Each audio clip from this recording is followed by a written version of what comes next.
You stand in the year 1453, the streets of Constantinople trembling with the weight of history. Smoke clings to the air like a heavy curtain drifting from shattered rooftops where the final cannon blasts of Mem, the Second Siege, have left charred gaps in the skyline. The city groans beneath its own defeat, its ancient walls cracked, its proud banners trampled, its once untouchable pride now reduced to ashes scattered across the boisterous breeze. You hear the shuffle of armored boots clanging against cobblestones slick with dust. See horses stamping nervously as there are riders raise Ottoman flags on towers that yesterday bore crosses. Bells that once summoned the faithful to prayer now clang with a desperate, hollow rhythm, drowned out by the Ottoman drums that thunder through every avenue. You are caught between relief and terror, relief that the cannon fire has stopped, terror that you know exactly what happens next. You've read enough history to know this isn't a fairy tale where everyone is treated kindly after surrender. No, you probably won't survive this, at least not in the way you imagine.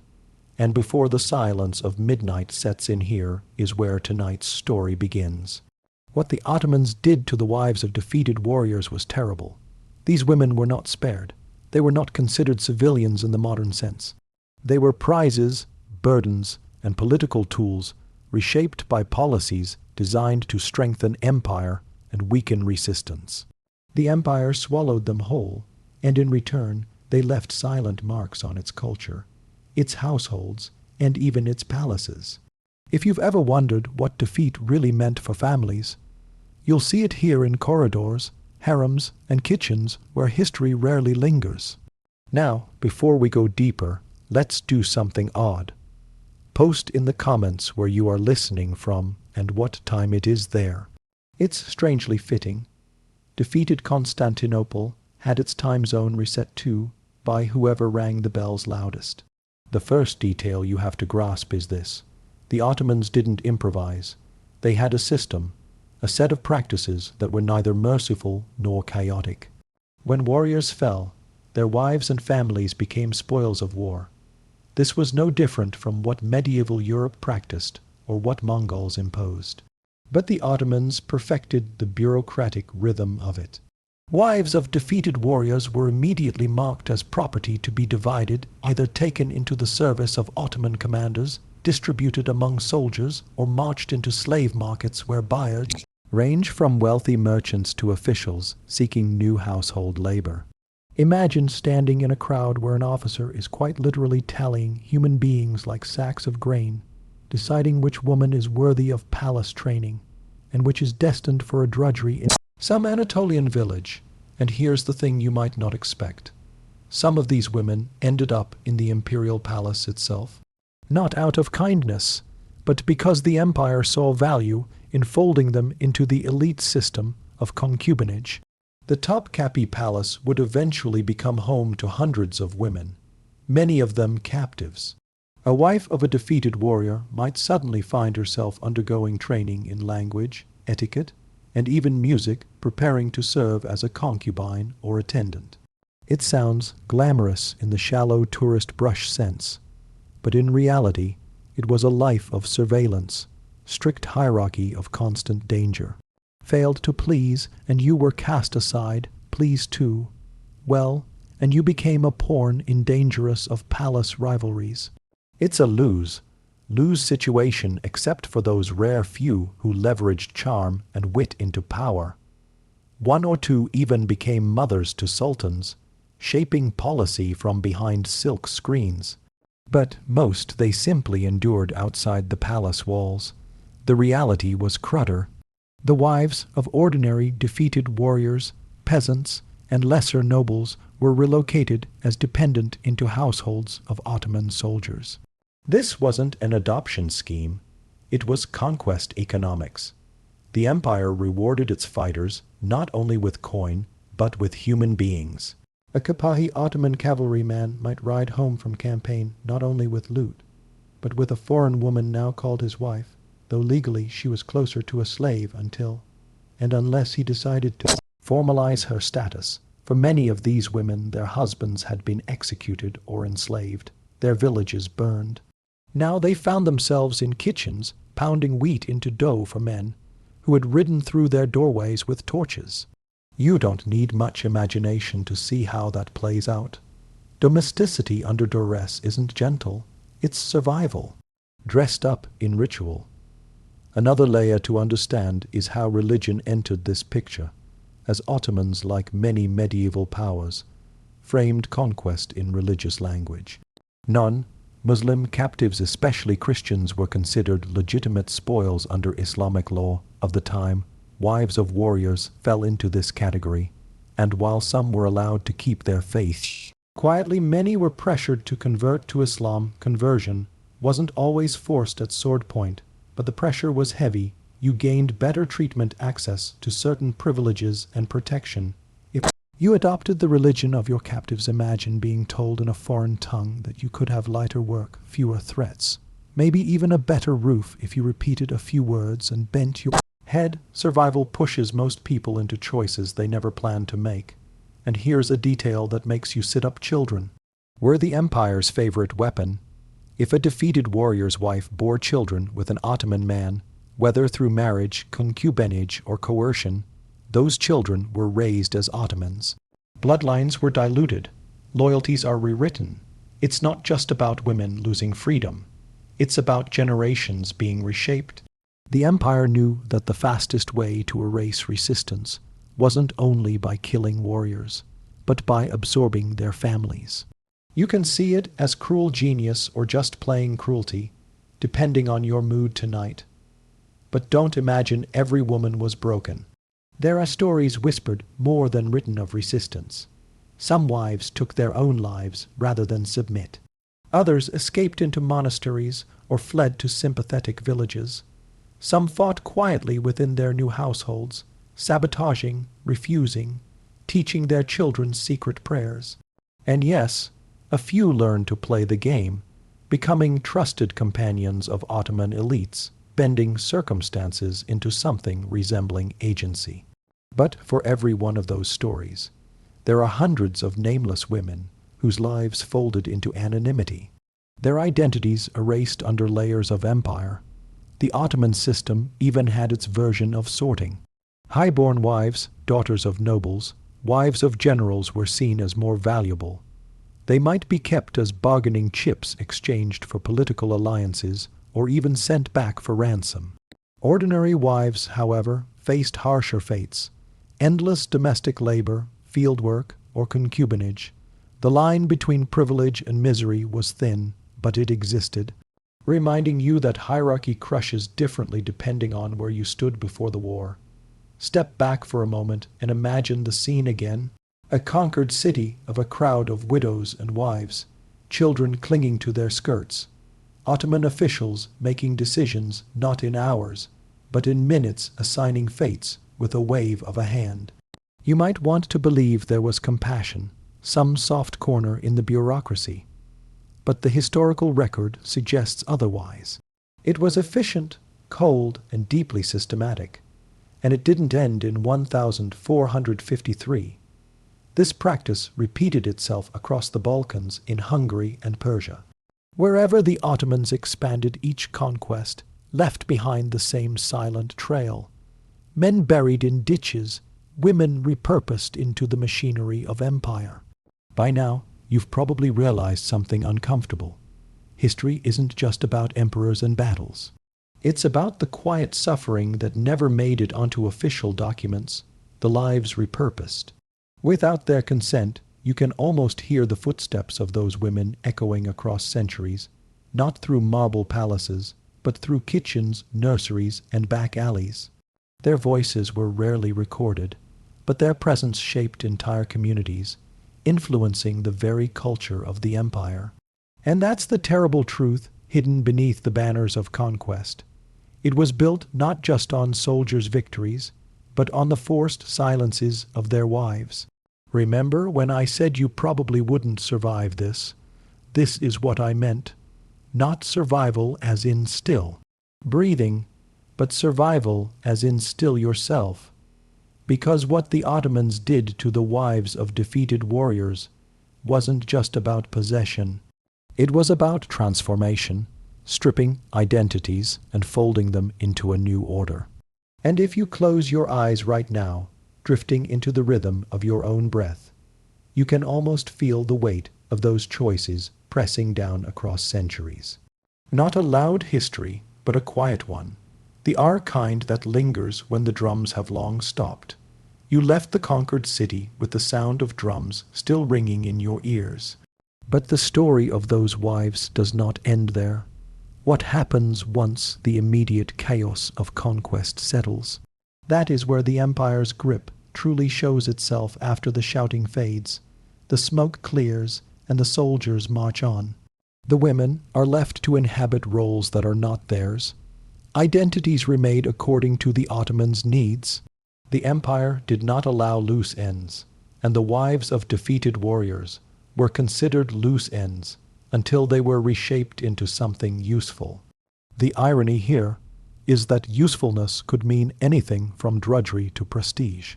Survival hinged less on personal merit and more on the mood of fate and the hands of the officials who processed them. One of the most common destinations was the household. Picture yourself suddenly carried off to a strange village in Anatolia or the Balkans, placed into the home of a cavalryman who has returned from war. His wife, if he already has one, might resent you, his neighbors might whisper, yet you are now a part of this household, whether you like it or not.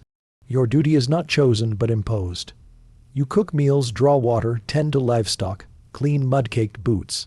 You wake each morning to the smell of woods, mast smoke, and the sound of hens scratching in a yard that is not yours. This new life offers no room for protest. Your survival strategy is obedience at least.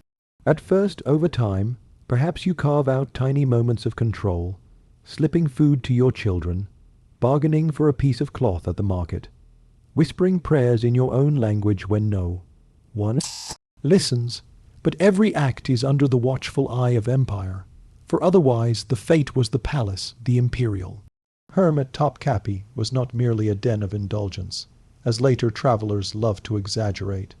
It was a political machine fueled by captives, women who entered this world were trained like recruits. Imagine waking at dawn to lessons in Ottoman Turkish, Quranic recitation, music, embroidery, and etiquette. The goal was to erase your past and sculpt you into a figure that served the Sultan's household. Your name might be changed, your religion pressed into conformity, your clothing stripped of any sign of your homeland. You're in effect remade as a tool of empire. Life in the was not automatically luxurious. At the bottom rung, you scrubbed floors, laundered clothes, carried trays of food. At the top, if fortune favored you, you might rise to the rank of HQ Sultan, a favored consort, wielding influence rivaling that of vizier. But that ascent was rare, dependent on wit, beauty, and sheer luck. And even then, power came at a cost. Rivalries were fierce, a punishment swift, and the walls of the palace doubled as a prison. You lived among gilded cages surrounded by silks and jewels. Yet freedom remained a ghost that never walked through the courtyards the wives who never saw. Palace walls often faced harsher forms of exploitation. Slave markets thrived in cities like Bursa, Adar, and later Istanbul. Women captured in wars, wives and daughters, mothers were sold alongside. Young boys destined for military training. The market smelled of sweat, leather, and dust, a place where human worth was reduced to bargaining. Buyers inspected teeth, skin, and posture, making judgments in minutes that determined the course of a lifetime. For a wife of a warrior, this was not just humiliation. It was a complete erasure of the role she once held. Yesterday, she was someone's partner.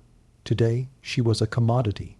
And yet, in the strangest twist, some women managed to climb through this system. Take the example of Roxolana, also known as Hurrem Sultan. Once a captive, she became the wife of Sultan, the Magnificent, and wielded extraordinary political power. Her story was exceptional, but it revealed a paradox. The very system designed to strip wives of their identities occasionally created women powerful enough to shape the empire itself. These rare stories offered a glimpse of agency, but they also served as propaganda. Look, the empire seemed to say, we elevate those we conquer. But at every rock, Salana, there were thousands who scrubbed kitchens until their hands cracked. The Ottomans also weaponized marriage. Some wives of defeated warriors were given as brides to Ottoman allies, tribal leaders or soldiers as a way of cementing loyalty. Picture being marched into a tented encampment, introduced as a gift from the Sultan to a loyal vassal. You smile because you must bow because you must, and your very presence is a political token. These marriages blurred the line between personal and imperial interests. You are not a bride, you were policy in human form. Religion again marked the path of survival. Conversion often smoothed the way. A Christian wife who became Muslim could secure a better standing in her household, sometimes even inherit property, or pass rights to her children. But conversion was rarely just about belief. It was survival. Dressed in the robes of faith, you muttered the new prayers. You learned the rituals, you bowed when others bowed, yet late at night you whispered the old words in secret, clutching memories of saints or crosses or songs that no one else in your new world understood. Dual lives became common, outward conformity, inward defiance. The children born from these wives became both a lifeline and a chain. Sons could be raised within the Ottoman system, sometimes even entering the Janizary Corps, a military elite formed originally from Christian captives. Daughters often followed their mothers into servitude or marriage within Ottoman households. For the women and children were hope, proof that life continued, but also a painful reminder of conquest. Your child belonged to a system that had destroyed your old world. You loved them, but they no longer belonged entirely to you. This empire had its hands on them from the moment they drew breath. Social survival required cunning. Some women aligned themselves with other captives, forming networks of solidarity inside households and palaces. They shared stories, taught each other languages, guarded each other's secrets. Others learned to manipulate their positions, feigning loyalty to earn lighter burdens or better treatment. And yes, some simply shut down, surviving day by day without hope of anything beyond the next sunrise. History often forgets that endurance itself is a form of resistance. To live or to keep breathing under such circumstances was itself a refusal to disappear. The Ottomans saw all this as ordinary. To them, wives of defeated warriors were not individuals but resources, tools to stabilize society, reward soldiers, and integrate new populations. The terrible part is how normal it became, how quickly extraordinary suffering was folded into the paperwork of empire bureaucrats. Recorded names, markets exchanged coins, households absorbed new members, and the system rolled forward. Generations grew up never knowing any other arrangement. What shocks you today was the wallpaper of life for centuries. And yet, through this machinery, cracks always appeared. Some women escaped, slipping away through sympathetic networks of Christians or Jews hiding in monasteries or villages. A few managed to ransom themselves back to their families. Others used wit and alliances to claw their way upward, carving space for influence even within gilded cages. Their voices are faint in the archives, but they are there. Letters, petitions, whispers that survived against the odds. When you pull back and look at the big picture, you see both tragedy and transformation. The wives of defeated warriors were broken, yes, but they also changed the empire. Their languages, food, songs, and customs seeped into Ottoman life. The lullabies they whispered to their children carried echoes of distant villages. The meals they cooked blended ingredients from conquered lands with Ottoman tastes. Even in silence, they reshaped the culture that oppressed them. The empire swallowed them, but in turn they flavored the empire. So as you drift tonight, remember that conquest was never just about cities and walls. It was about people remade against their will, folded into new systems, stories swallowed by official silence. The Ottomans did terrible things to the wives of defeated warriors. But those women endured, and in their endurance they left invisible fingerprints on history. Their lives remind you that the quietest actors often leave the deepest marks. Now breathe slowly. Let the noise of the markets fade. Let the palace walls dissolve into the night. You've walked through kitchens, harems, and marketplaces where history whispered in the voices of captives.